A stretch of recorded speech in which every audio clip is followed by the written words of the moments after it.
This is the Breaker.news podcast for the week of January 8th, 2023. I'm Bob Mackin, publisher of the Breaker.news and host of the Breaker.news podcast. Welcome to edition number 272. The Breaker is your source for news, opinion, and analysis about British Columbia issues, institutions, and influencers. Later, I'll tell you how you can support the Breaker. On this edition, headlines from the Pacific Rim and the Pacific Northwest. I award a virtual Nanaimo bar to a difference maker. And the big deal feature. Logistics expert Glenn Ross returns for his first appearance of 2023 and looks ahead. How will inflation, supply chain challenges, war in Ukraine, and recession affect Wall Street and Main Street in 2023? But first, is it just me?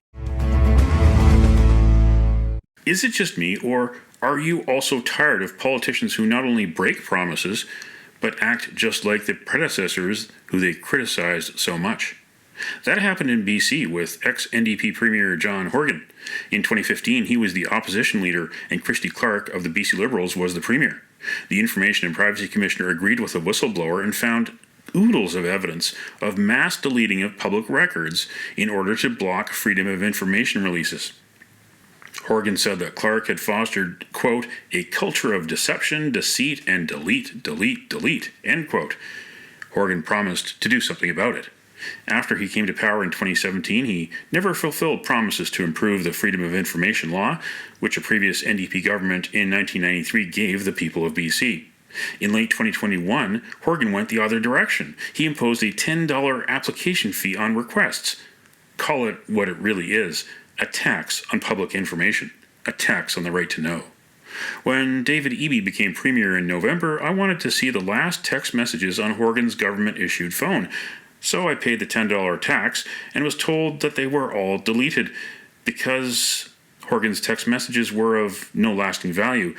The word they used was transitory. I like to call it something else: hypocrisy. What do you think? Email Bob at theBreaker.news.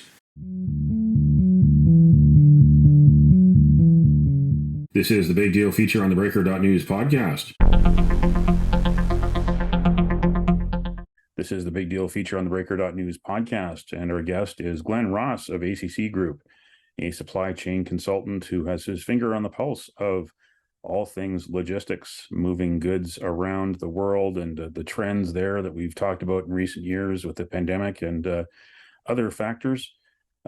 His weekly newsletter is very informative, and I encourage you to go to the ACC Group website, which we'll give you at the end of the interview. We've been talking before with Glenn on his previous visits with us on the Breaker.news podcast about shipping, especially shipping containers. There was a glut of freighters, container ships, especially on the west coast of North America throughout 2021 and 2022. Good news is that container dwell times have returned to pre-pandemic levels at Los Angeles and Long Beach ports, the biggest ones on the North American West Coast. And West Coast ports in the U.S. are starting 2023 virtually congestion-free. Glenn, this is quite a turnaround, even though there are supply chain managers believing that supply chain problems will last until 2024, at least in one aspect, one very important aspect, things have turned around. Yeah, you're right, Bob, and thanks for inviting me onto the show. The dwell times on the West Coast have dropped quite dramatically back to pre-COVID times. But let's not wax too lyrical on that, because even though they are down, it's also a factor of the dropped demand from America and EU on the Chinese manufacturing sector. Don't forget, the Chinese manufacturing sector, which concerns 68% of all produced goods to the EU and the USA, is by in any type of definition an extension of those two economies. So when you have a drop in demand in both of those economies, like is happening now, there's a drop in demand on the Chinese side, which puts less pressure on the shipping side, which makes things a lot easier to handle. So right now, there's a weekly dashboard that comes out, and the actual time of waiting off what they call drifting offshore is about 3 to 4 days at worst at the moment. It was up to 35, 40 days before. And of course, average time on berth is also down. But the one that they're still trying to work on is the rail dwell. The rail dwell is a problem because of Memphis and Chicago, and now starting to climb in Kansas City and Salt Lake City, is where the rail reaches destination points, but they're still congested. They can't get the containers turned at the rail heads. So yes, but to answer your question, the ports on the West Coast are much, much different from 3 months, 4 months ago. But strangely enough and significantly enough, New York, New Jersey, which is normally number 2 port in the USA, is now suddenly number 1 port. They've overtaken LA Long Beach. There were headlines that Vancouver's performance was among the worst in the world. What was that justified, and where is Vancouver in the scheme of things now? Any such classification is always subjective, but Vancouver and Prince Rupert together rank in the bottom 10 out of 380 worldwide ports. Now, those are port authorities who do this all the time. They track a number of different indices. Vancouver Port is not good. We know that the port itself is split into 3 or 4 different berthing zones, and you don't have much exit from the port of downtown. You've got to go up Knight Street. It's the same as LA with the heavyweight corridor, so that lends itself to congestion. But overall, we still haven't recovered, Bob, from 5 or 6 years ago when we had the trucker strike, and we lost about 15% of our volume. We still haven't recovered that volume. So it's a compound issue, and we need to do some very, very deep thinking infrastructurally in Canada, the US as well. You know, if you just think back in history, the ports haven't changed in over 200 years. All that's changed. We haven't got donkeys and horses anymore. Now we've got truck, tractors, and rail. But otherwise, they follow the same routes. They go to the same ports. They go to the same berths. They've never put thought into it. And it comes down to taxation. To make those changes, they have to increase taxes to fund those changes. And because it's all federally done, they won't do that because of election problems. And there's nobody out there in the private sector that's going to be wanting to put money into ports, which is an investment of minimal return. Mm-hmm. Now, we're talking a lot about the supply side, but on the demand side, 2023 could be a very interesting year. There's a lot of forecasts of recession. There's inflation, high inflation, which is taking a bite out of the pocketbooks of consumers on Main Street in 2022, and it has eased a little bit, but it's not going away anytime soon. And it's a major reason why a lot of people are looking closely at 2023. There's one headline in your newsletter said U.S. inflation is peaking, and of course there were impacts on the holiday shopping. But here we have storm clouds on the horizon. How is that going to affect things? So let's split this into 2 different dimensions. The first one is the commercial one. So demand is down. Inflation is driven in large part by the price of diesel. Diesel affects everything, all deliveries, all parts, rail, shipping, it affects everything. So diesel right now is running around about, in the US, $5 and about $1.51 a litre up here. We expect it to drop in Q2 by about 9%, a further 14% in Q3, and then climb slightly to 2 to 3% in Q4 of this year. That's going to have an effect on inflation. But inflation is here to stay, in my opinion. The world is changing. Ukraine is forcing that change in more ways than one. And particularly, and we'll get onto it, particularly from the green development as well as the inflationary aspect of food particularly. So inflation is here to stay. We have not yet seen the effect of the food inflation, which is going to rocket in the next 12 to 24 months. You know, if you're looking at phosphates, Canada's a large producer of phosphates, but we don't exploit it sufficiently enough. But Russia and Ukraine are the world's largest provider of phosphates, which is instrumental in the production of fertilizer. That isn't happening. Ukrainian wheat and grain exports are down by 60% because of the war. The Black Sea ports being blocked off. There's only 3 out of 15 ports in Ukraine being available. Even now, those are under threat. And if you look at all those bits and pieces that go into it between Russia and Ukraine, one of the largest of the 6 global bread baskets. Now, when you come down the road, you look at 70% of all the sunflower oil production in the world comes out of Ukraine. Right now, that's running about 5 to 10. There are 3 commonly accepted preservatives in food, canned fish, and things like that. And those are olive oil, saline solution, and sunflower oil. So you can expect all those categories to rocket in price, which is going to push inflation up even further, if not, at the very best, keep it with what it is now. So it's not a good situation. It's here to stay. The world is changing. That'll take 10 to 15 years, and we need to get used to it. And along with the worries of recession, we're seeing a lot of layoffs, mass layoffs from some of the big corporations. Meta, which is Facebook, had its layoffs. And of course, this week, there were about 18,000 layoffs announced for Amazon, the biggest reorganization in that company's history. And of course, that's a company which is heavily involved in moving goods and storing goods, as well as involved in digital technology. And of course, it's got a grocery arm through Whole Foods.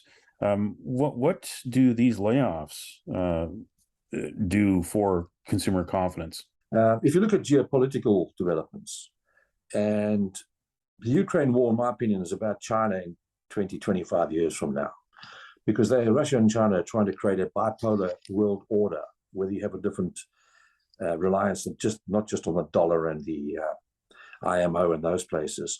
So Ukraine is going to drain Russia right down. It's going to really bankrupt the country, and you'll see that in 6 to 12 months' time. But China is the bigger one of the two. China is the big brother in that relationship.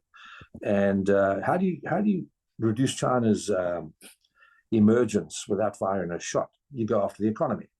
1.1 billion Chinese are peasants, and they earn less than the average Nigerian laborer does. So again, because they are an export-dominated economy, they're down to, we think, about 2.8% GDP in 2023. They're trying to get it higher. But COVID has struck them again. As of yesterday, there are 5.4 million people affected by COVID in Shanghai alone. And it's running rampant. So they've gone from zero COVID tolerance to zero cholera testing. And now you're seeing the effect of that. So what people seem to forget about China is that, the ports on the eastern seaboard are merely the export ports. All those rivers feed into those ports. And those rivers are all being affected with barges like the Mississippi. They've been affected. So we haven't seen even the tip of the return of the iceberg in that regard. But how do you emasculate the Chinese emergence and growth factor? You go after the economy.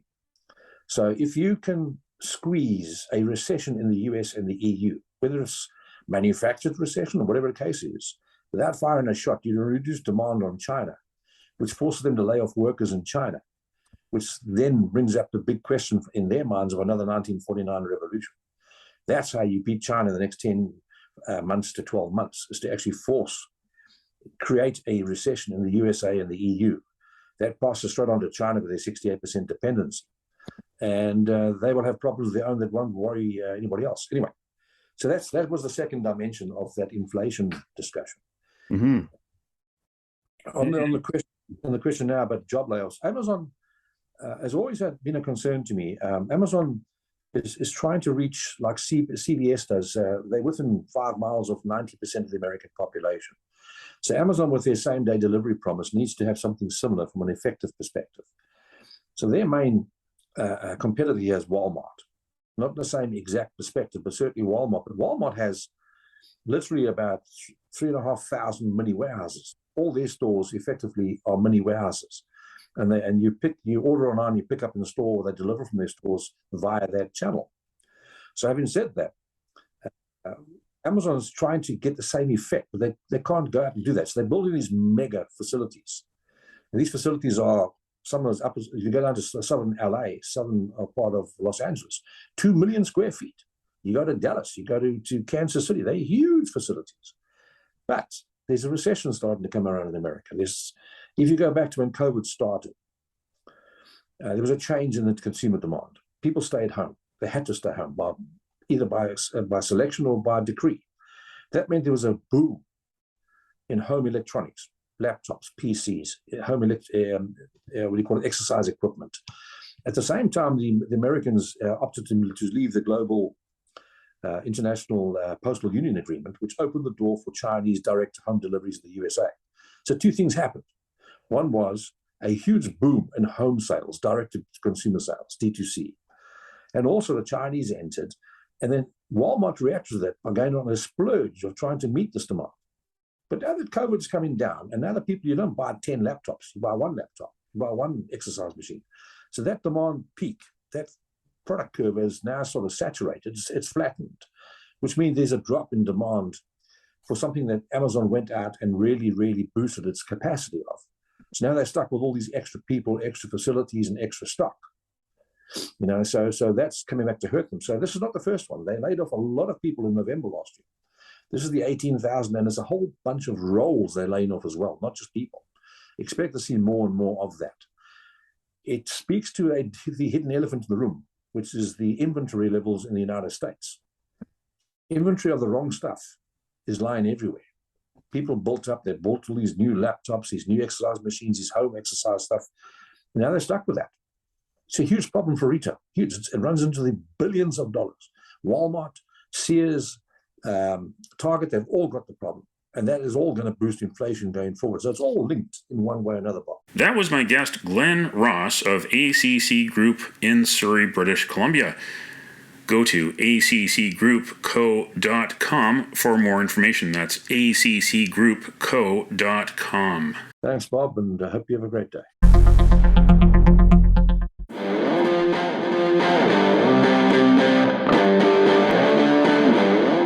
Now it's time on the theBreaker.news podcast for Around the Rim. We look at news headlines around the Pacific Rim. In the Taiwan news, North Taiwan High School accused of turning campus into wine cellar. Paul Sue Senior High School criticized for leasing unused space to alcohol business. An alcohol company had set up a cooled storage room in the school's parking lot. Taoyuan City Government's Department of Education said it was permissible as long as shipments were transported during lunch break or after school hours. Liberty Times reported that though students believe the school should be a place for studying and not allow alcohol storage on campus, the principal said the decision was an attempt to add a source of income for the school. In Kyoto news, Japan's new car sales fall 5.6% in 2022 to lowest level in 45 years. Domestic auto sales in 2022 declined for the fourth consecutive year to 4.2 million and dropped to their lowest level since 1977 when about 4.19 million vehicles were sold. Sales of cars other than mini vehicles fell 8.3% to 2.5 million units, according to the Japan Automobile Dealers Association data. By brand, Toyota saw a drop of 12.4% to 1.2 million units, while Nissan sales slipped 0.8% to about 272,000 vehicles. Honda sold almost 270,000 units, down 1.9%. In Hong Kong Free Press, Hong Kong to reopen 4 border checkpoints as mainland China scraps most COVID travel rules. 4 border checkpoints, land crossings at Lok Mau Chau Station and Man Kam To, and seaports at the Macau Ferry Terminal and China Ferry Terminal will resume operation. Hong Kong will accept up to 50,000 mainland visitors per day via its land ports. All cross-border travelers must obtain a negative result from a COVID-19 PCR test. Both physical or electronic proof will be accepted, taken within 48 hours of travel. That's Around the Rim on this edition of the theBreaker.news podcast.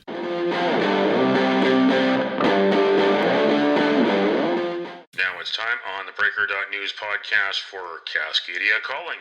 We look at news headlines around the Pacific Northwest. In the Oregonian, singer Woody Guthrie's rented flat in Lentz is for sale. His Portland legacy remains. Social activist and songwriter Woody Guthrie spent less than a month in Portland. He wrote Roll On, Columbia, Roll On, along with more than 24 other songs in an inspirational flurry while traveling the Pacific Northwest in May 1941. It became the official folk song of Washington State. Guthrie's Flat, a converted fourplex at 6107 Southeast 92nd Avenue, is now for sale for $975,000. In the Spokane Spokesman Review, justice was done today. Former Spokane County employee who stole $1.4 million sentenced to 1 year in prison. Rhonda Sue Ackerman, 53, was sentenced to 1 year in prison with credit for time served. She has been in jail since late September. Ackerman worked for the Spokane County Risk Management Department as a liability claims technician when she defrauded the county between 2007 and 2016. She had been a county employee since 2001. She spent the money on gambling, taking vacations, and buying lavish gifts. In the Victoria Times Colonist, Butchart Gardens announces 2-week closure to give staff a break. The gardens will be closed to the public from January 23rd to February 5th inclusive due to a busy 2022. 12-month pass holders for 2023 will get a 14-day extension into 2024, said the Gardens. That's Cascadia calling on this edition of the Breaker.news podcast. Don't matter what color you are, 'cause love will conquer hate, so you won't stand alone, you won't stand alone.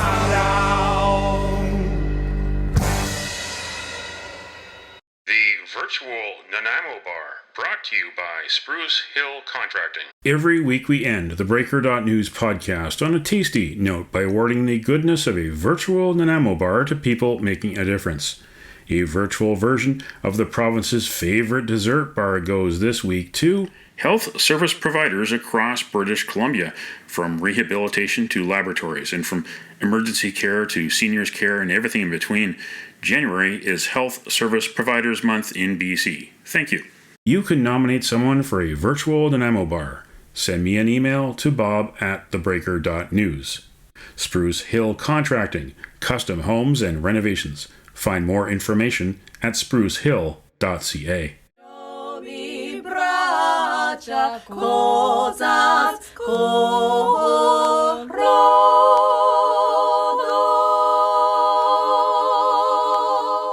That's it for the Breaker.news podcast for the week of January 8th, 2023. I'm Bob Mackin. Thanks for joining me.